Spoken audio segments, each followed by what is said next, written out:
Assalamualaikum warahmatullahi wabarakatuh.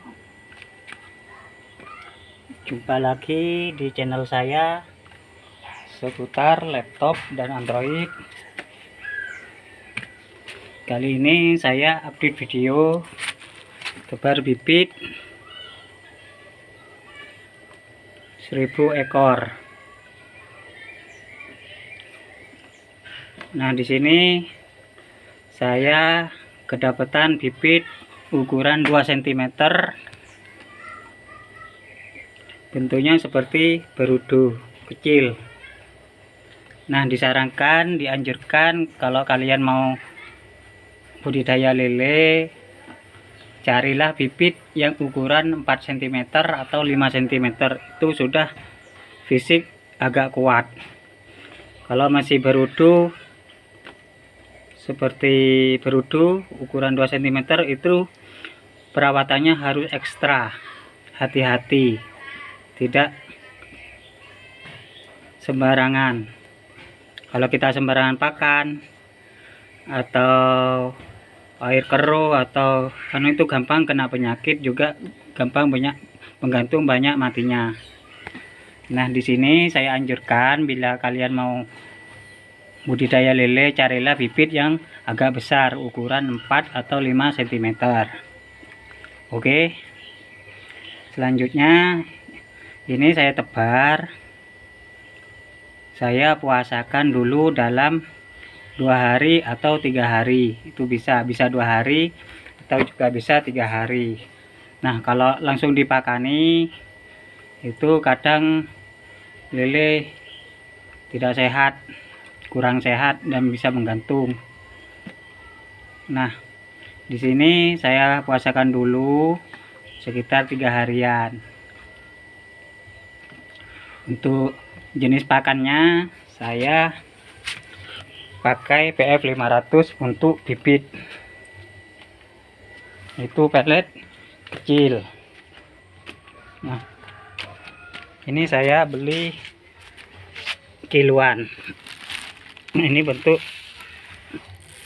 pelet PF 500, pelet paling kecil.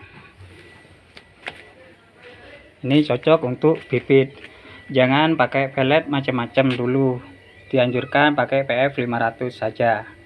Kalau pakai PF 1000 atau Hiprofit -1 itu pelet terlalu besar, itu ngefek ke kematian dalam bibit.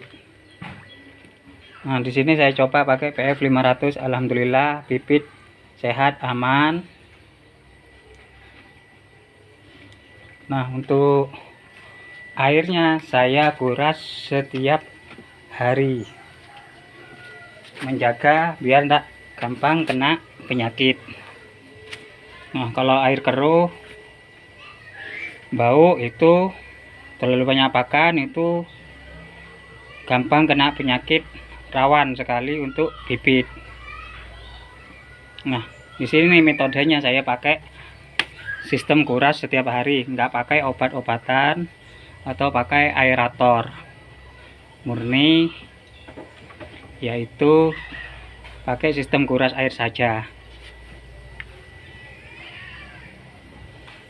Nah, untuk takarannya dalam 1000 ekor itu saya kasih pakan 10 gram itu dalam 1000 ekor. Jangan terlalu banyak.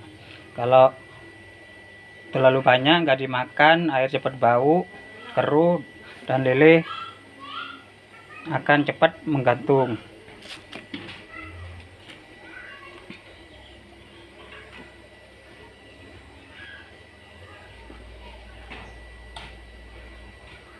Nah, ini untuk pakannya saya pakai jenis pakan pelet PF 500 itu sampai umur 2 bulan.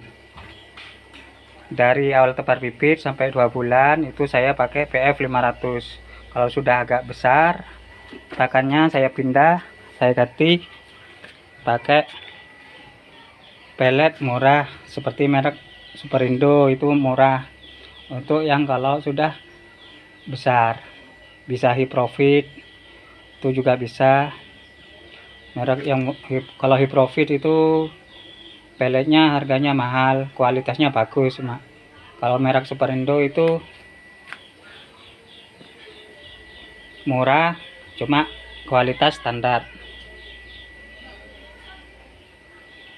Ini tebaran yang seminggu yang lalu, ini 1000 ekor. Alhamdulillah ya, cuma mati satu-satu dalam berhari. Untuk itu bagi kalian semua yang pakai media cembolong atau ember, itu disarankan coba main kuras air setiap hari. Nah, bila kalian pakai terpal, sistem terpal atau kolam semen atau kolam tanah, itu sama penerapannya dengan yang di budidaya media ember, itu tidak sama, beda. Kalau kita pakai terpal atau kolam itu kemungkinan bisa kuras 1 minggu air, bisa 2 minggu, itu bisa kalau pakai media yang luas seperti kolam atau terpal atau bioflok. Nah, kalau media cembolong begini atau media ember tebaran padat, itu jangan sampai 2 hari atau 3 hari, itu sudah air bisa keruh, air bisa cepat keruh dan bau. Nah, akhirnya gampang terinfeksi penyakit bibit lelenya, bisa menggantung, jamuran atau lain-lainnya. Nah, usahakan airnya kalau media cembolong atau media ember itu kuras setiap hari. Nggak perlu air itu nggak perlu diendapkan, langsung kuras setiap hari. Nah, untuk pengurasannya itu terserah, bisa dilakukan pagi hari, bisa dilakukan siang hari, bisa dilakukan malam hari, bisa. Yang penting tidak mengganggu aktivitas pekerjaan utama. Misalkan sempatnya malam, nggak apa-apa dikuras malam, besoknya malam lagi. Pokoknya selisih 1 hari dalam kuras, jangan sampai telat, bisa kena penyakit. Kalau sudah kena penyakit telat, akhirnya ludes bibitnya. Nah, di sini saya jelaskan, dicoba pakai sistem kuras air, jaga air tetap bening dan tidak bau. Insya Allah lele tetap sehat. Nah, untuk takarannya jangan terlalu banyak pakan. Lah, misalkan kita ambisi, kepingin cepat besar, kita perbanyakin pakan, itu malah ngefek, malah tambah rugi. Di samping lelenya banyak yang mati, juga rugi di pakannya, boros di pakan.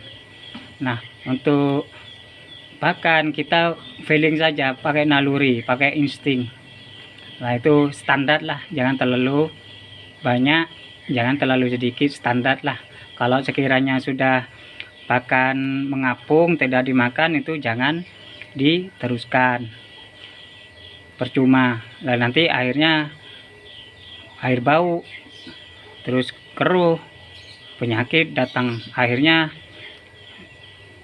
dampak ke bibit lale, banyak yang kena penyakit, akhirnya banyak yang mati. Oke, sekian dulu update video saya ini, semoga bermanfaat bagi kalian semua. Wassalamualaikum warahmatullahi wabarakatuh.